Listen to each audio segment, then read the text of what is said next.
Warning number 1. This video includes spoilers for the game Doki Doki Literature Club. And guys, if you haven't played this yet, this is the type of game you only experience once in a lifetime. It's for free on Steam or the creator's website. Please play it before you watch this video. I know that the majority of my viewers haven't played or even heard of Doki Doki Literature Club yet. So if you haven't heard of it, here is the basic idea.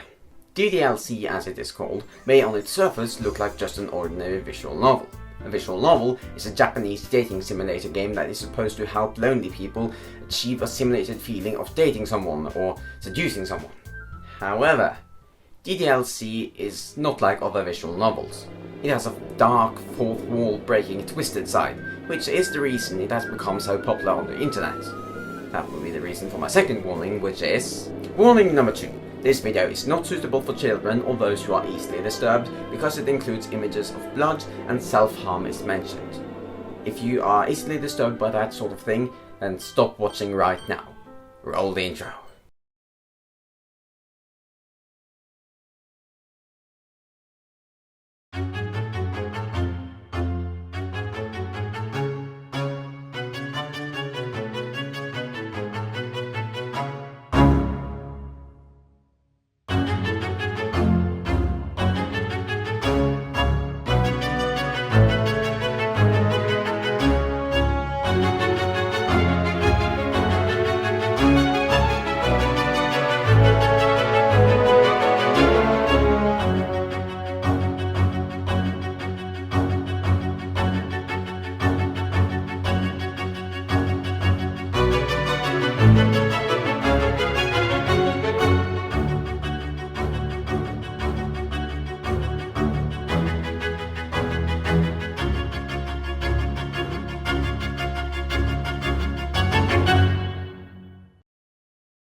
The reason I have such an interest in this game is because of its fourth wall breaking features, Monica. I've been a fan of almost anything meta for my entire life. Deadpool, Community, Phineas and Ferb, and yes, Doki Doki Literature Club. The reason this game has tickled my theorist whiskers is because of the hidden clues in the game files. MatPat on the Game Theorist covered these in his own videos and came to his own conclusions. However, as I started to look more and more into it, I was more and more convinced that MatPat got something wrong. So I'm here today to give my own theory, and hopefully it will be better. Probably not, I mean he's a professional and all, but hopefully. I don't have time to go through the entire concept of the game and the entire concept of his videos, so I will link a summarization of the game in the description and his 2 videos down there as well. They last for about half an hour together. Keep in mind, I'm not claiming ownership over his work, I'm simply adding something to it. This video would not be possible without him. So have you played the game and seen his videos? Good, let's get started. Firstly, MatPat said there is going to be a prequel to DDLC, which I totally agree on. However, where he made an oopsie was with the Easter egg in Monica's character file, the letter. MatPat claims this to be Monica speaking to you, or writing to you, however you want to put it. So does many other people. It's almost universally agreed that this is Monica. However, this simply can't be the case. In the beginning of the letter, the person who wrote it said that it doesn't know us. This is not like Monica at all, because she knows us very well. Quote, "Can you hear me? Who are you? I can't see you, but I know you're there. Yeah, you can definitely hear me. You've been watching for a while now, right? Who are you?" The person who writes this letter doesn't know us at all. And in addition, we know that the person who writes this letter is going to be the protagonist of the next game, as evident by the last line saying, "It's time to be a effing hero." No. The person I think wrote this letter is Yuri. The reason for this is because in the game itself, MC or main character, whatever you want to call him, Mac or whatever, says that the protagonist of Portrait of Markov looks and seems a lot like Yuri. Quote, "Hey Yuri, this might be a silly thought, but the main character kind of reminds me of you a little bit." Eh? No, I don't relate to this character at all. Definitely not. Really? I was just thinking the way she second guesses things she says and all that. Ah, that's what you were talking about. Sorry, I thought you meant something else about her. Something else? Never mind. Unquote. Keep in mind that the conversation happens in Act 1 as well, with just a little bit of a different outcome. This quick quote tells us a surprising amount of facts. For starters, we know that Yuri is going to be the protagonist of the next game. Number 2, she's probably going to go by another name, because MC, Mac, main character, let's just call him MC from now on. I would have noticed that Yuri and the protagonist of the book had a similar name. And number 3, based on that last line, it seems like she is going to get mad in this book, or be possessed by the third eye somehow. I believe that Yuri's madness is the third eye.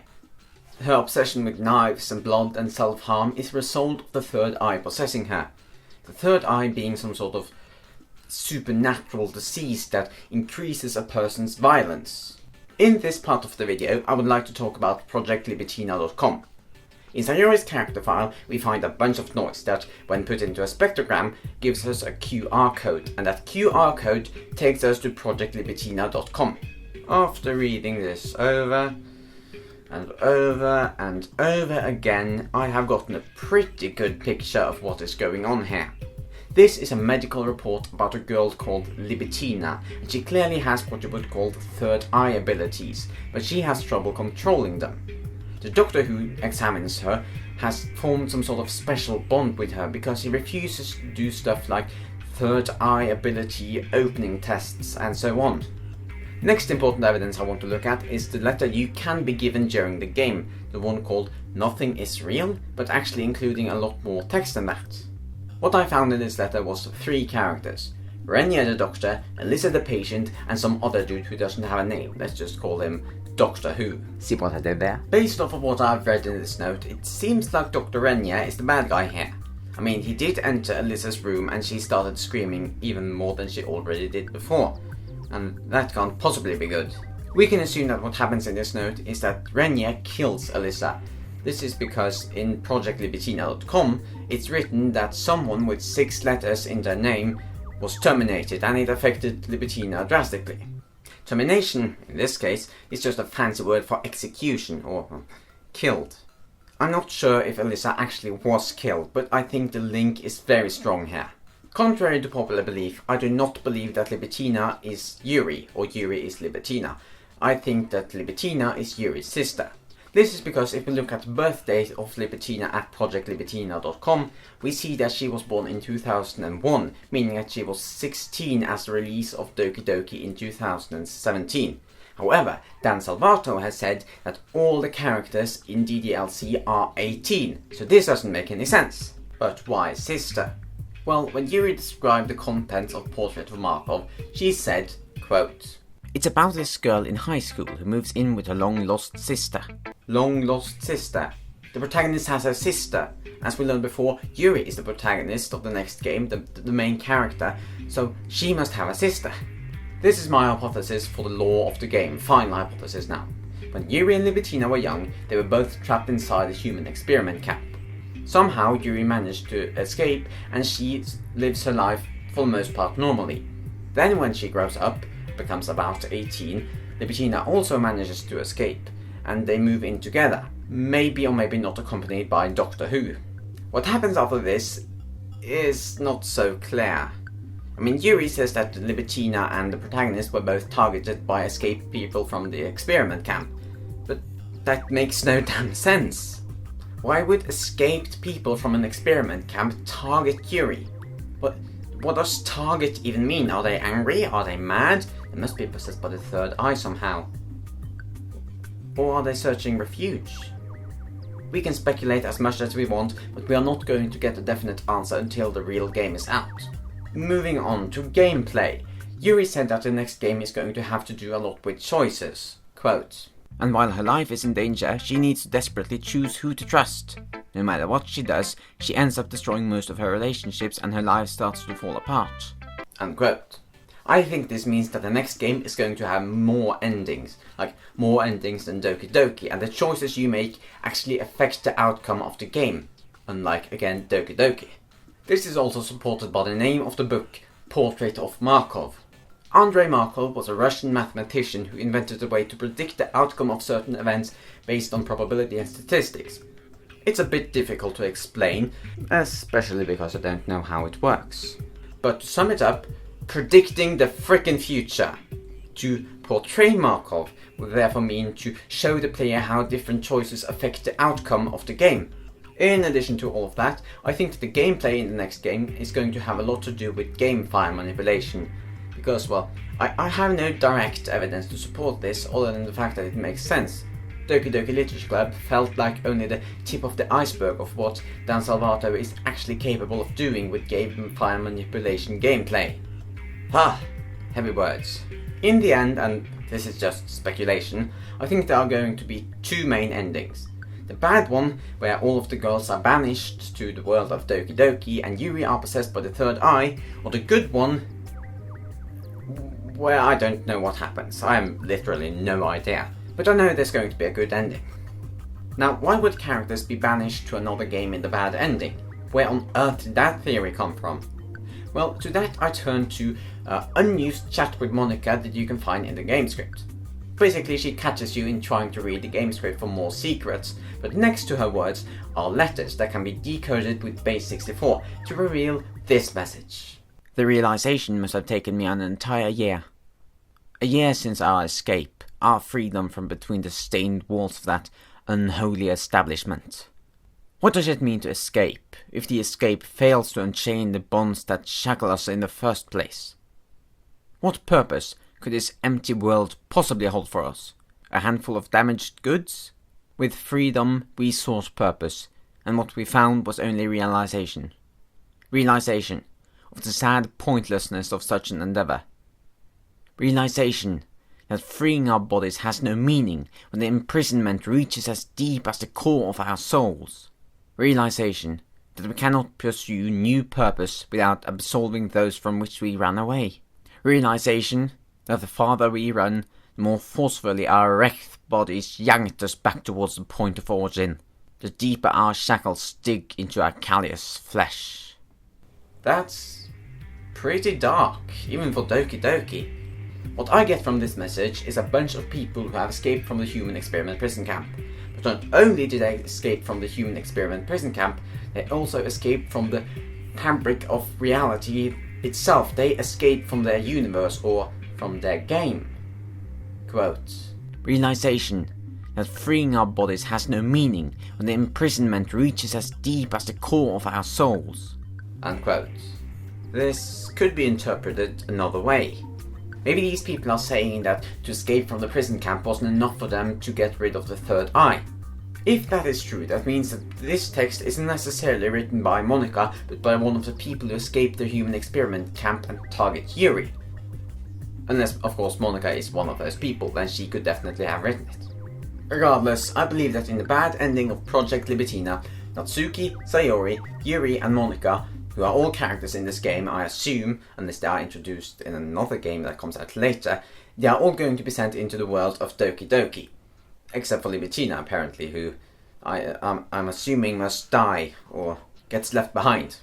Does this explain why DDLC is the way it is?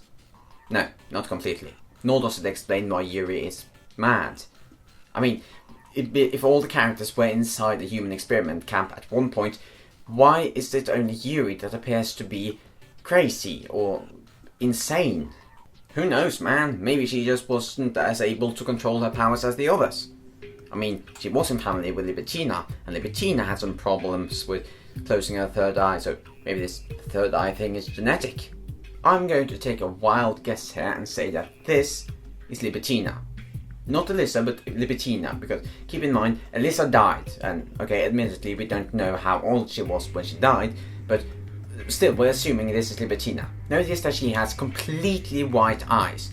Just completely, not like an eye color at all, just completely white. And who else have we seen with completely white eyes? Yuri. This might seem like an indicator to Libitina being Yuri, but keep in mind the age difference. 18, 16. Or maybe, just maybe, Dan Salvato is a bit of an airhead? Nah. Maybe? Nah. Okay, alternative hypothesis time. Remember how the main character of Doki Doki said that Yuri was very similar to the main character of her own book? Well, we don't really know that much about Libitina, do we? So maybe Libitina just has a very similar personality to Yuri, and that she is actually the main character of Project Libitina. I mean, it would make sense because of the name. While I'm not sure if this is true because it feels like too random of an Easter egg, this would certainly open up a lot of doors. For example, Yuri and Libitina no longer needs to be siblings.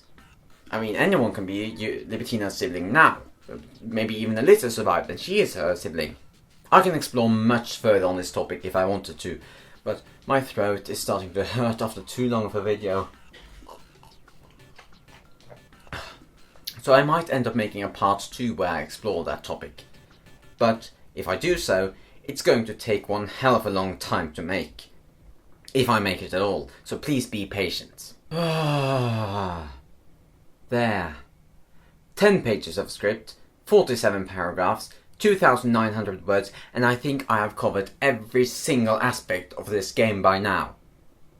2,009... That is longer than my exam. I know my theory has some holes in it, but it is definitely impossible to create a full picture of how the next game is going to turn out purely based off of what Dan Salvatore has given us so far. If you have anything you would like to add to my theory, you can let me know by commenting in the comment section below. I would love to discuss with you. See, seriously, if you can show me anything I missed with this game so far, I would be really happy. And the element of the month is tungsten. Tungsten is one of the toughest elements out there, often being used to strengthen saw blades and as drill bits. It has a melting point of 3,422 degrees Celsius and 6,191 degrees Fahrenheit. Don't forget to vote for your favorite element in the monthly element contest down in the comment section. Who knows, maybe your favorite element will be the next element of the month.